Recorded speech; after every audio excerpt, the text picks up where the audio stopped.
Alright, so number one, our favorite moment of everything from the ECA conference was kind of a combination from Paul Chek's 2 lectures that we attended. Basically, there was just some alarming statistics that he gave us. Some of his quotes just really hit home with us, and we wanted to share them with you guys. So the first one is 8% of men and 3% of women in this country are physically active, which is a disgustingly low number, which is why we have our blog, we have our training studio, because we're trying to get people healthier, trying to get people more active, and really work on their nutrition. So keep that in mind. 8% of women, 3%, or 8% of men, sorry, 3% of women. Do not become one of those low statistics.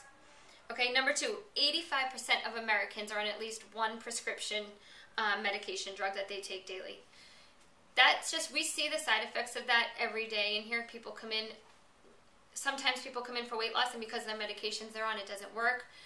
It's sometimes dangerous to have people exercising when they're on certain medications. Most people are on more than one medication, and they don't usually interact well with each other. So if you are on medications, check the side effects online. Make sure that your medications work well together. But the main problem is that medications nowadays, they're not helping the problem, they're just masking it. So symptoms for almost every disease take about 15 to 20 years to show. And basically what's happening is people are showing these symptoms now, and doctors put them right on medication, and then they're just masking it even more. So what we try to do here is find out what the real issues are and work on those issues to prevent disease instead of just covering it up. Alright, the third thing that really struck us is small farmers in this country had the #1 suicide rate last year. We just had an organic farm open right down the street, Langwater Farm. It is so important to help these farmers stay in business. This is where real food comes from. Alright, if we keep putting these small farms out of business, we are all going to be eating crops that have just been sprayed with pesticides, herbicides, fungicides, all this stuff that is killing us, it's poisoning us. They're literally just spraying poison on these crops.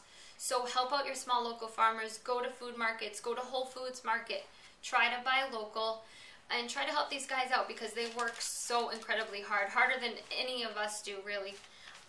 And these big corporations just keep pushing them away, alright, and making them non-existent.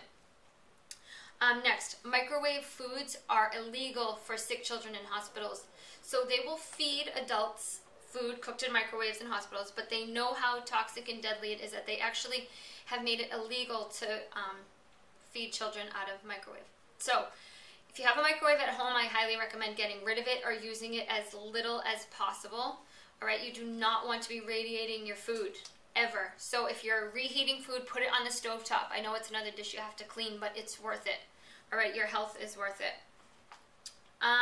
This is kind of an alarming and uncomfortable topic for most people, but over 90% of people in this country are constipated, which means they are not having a bowel movement daily. Most people go longer than 3 days without a bowel movement. So Paul shared a little tip with us to kind of help people go to the bathroom more if they're having trouble.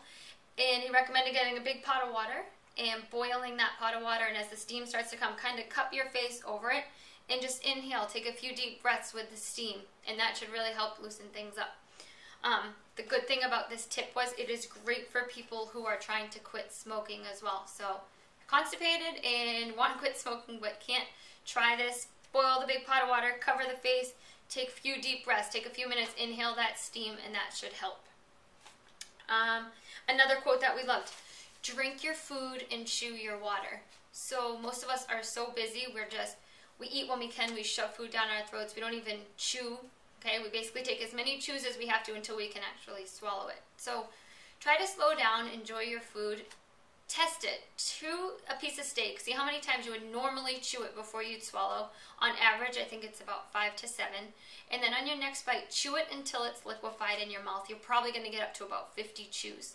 So doing this is going to make it easier on your digestive tract, and you're also going to fill up a lot quicker. So if you're trying to lose weight, the problem could be you're just eating way too much food because you're not even thinking when you're eating, you're not connecting to it whatsoever, and that's a big problem. And lastly, I think one thing that struck me, which I am starting to work on, is appreciating your food, especially food that comes from animals. Alright, we don't really realize that an animal is giving up its life for you to eat it. So I am not a vegetarian, not a vegan. I do eat meat almost every meal of the day. But to be more thankful and actually appreciate your food, try to connect with it a little more on a mental level, emotional level before you consume it. So be thankful, tell it you're thankful. I know that sounds a little strange to some. But say thank you for giving me your life. Thank you for entering my body, giving me energy. And then use it for your best. All right? So take care. Bye.